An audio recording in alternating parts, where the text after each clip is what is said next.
What's up, everyone? Well, today I'm going to branch out from my normal videos about talking about working on trees to just looking at some trees in these show books that I have.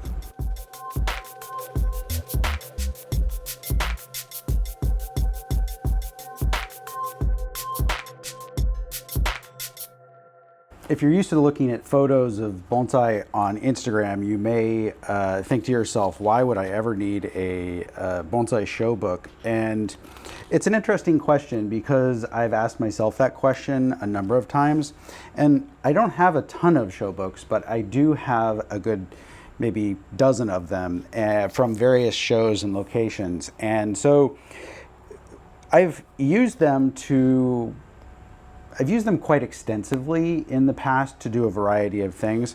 But first, I just want to start with this BIB album from 2009. So when I was a member of Bay Island Bonsai for 10 years, I was involved in shooting some of the photographs that were used in these show albums. And I think this was one of the first years that I was involved. There are a lot of interesting things that you can see in a show album that you probably won't remember. And it's a nice way to sort of have an organized record of the show that you went to or the show that you participated in. So in the case of this one, I think it's really interesting. There's actually 2 trees in this album from 2009 that will be at the Pacific Bonsai Expo. This is a Western hemlock that's from an owner in Oregon, and I believe that is going to be on display at the show. And then one of the better known trees in the Bay Island Bonsai Club, it belongs to Boone Manakativi, who was the teacher for the club, and that's right here. He calls it Ascending Dragon. So obviously this photo was taken at that time in 2009, and this tree will be at the expo. So we're going to get to see a comparison between this photo from 13 years ago and the current state of the tree. And that's really interesting to me because it kind of shows how trees evolve over long periods of time.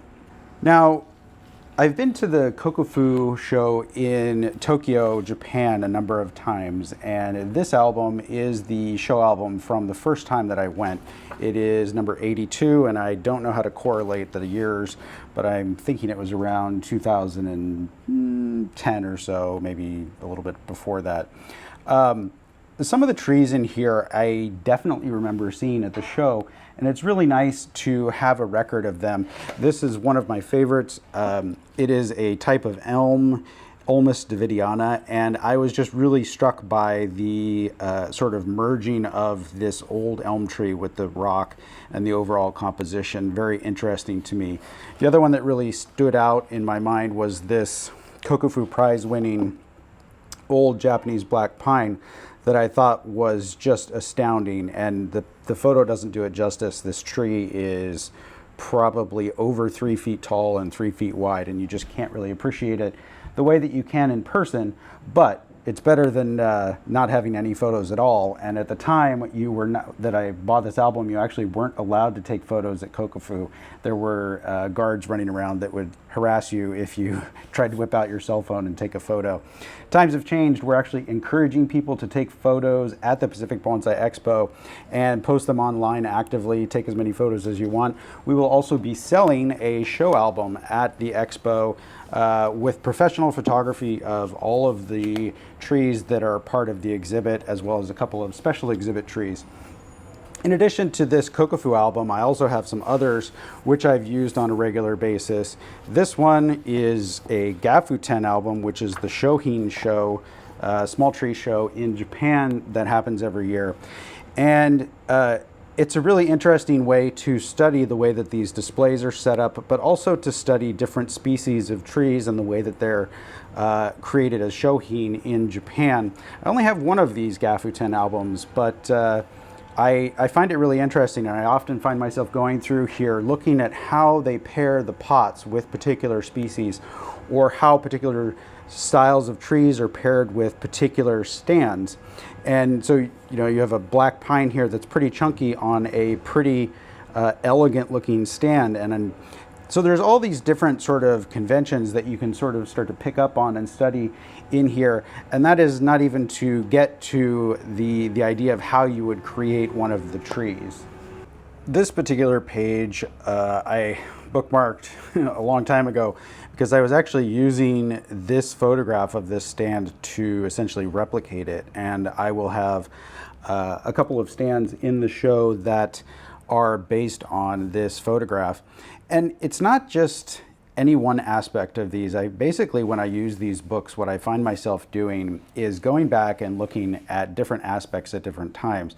So at times when I'm preparing for shows, I find myself looking through here, looking at the pairings of different stands with different types of trees. I find myself looking at the pairings of pots with different types of trees. And I also find myself looking at, let me see if I can find one here. I also find myself looking at multi-point displays like this, where you're looking at the relationship of the flow of each one of these trees, as well as the type of accent that's going with it. So Kokufu is a winter show, and so bare deciduous trees along with pine trees that have been cleaned up and that are not actively growing is kind of one of the standards that you see at that time. In a fall show, like the Pacific Bonsai Expo, you might expect to see some more fall color or things like that. And some of the deciduous trees will be shown bare, while others will be shown with a few leaves on them. It's going to be a really exciting show, and we are producing an album, like I said, similar to these Kokufu albums, and I would encourage all of you to purchase one at pacificbonsaiexpo.com. If you've learned stuff from show books like these, share it in the comments below. Thanks everyone for watching. We'll see you next time.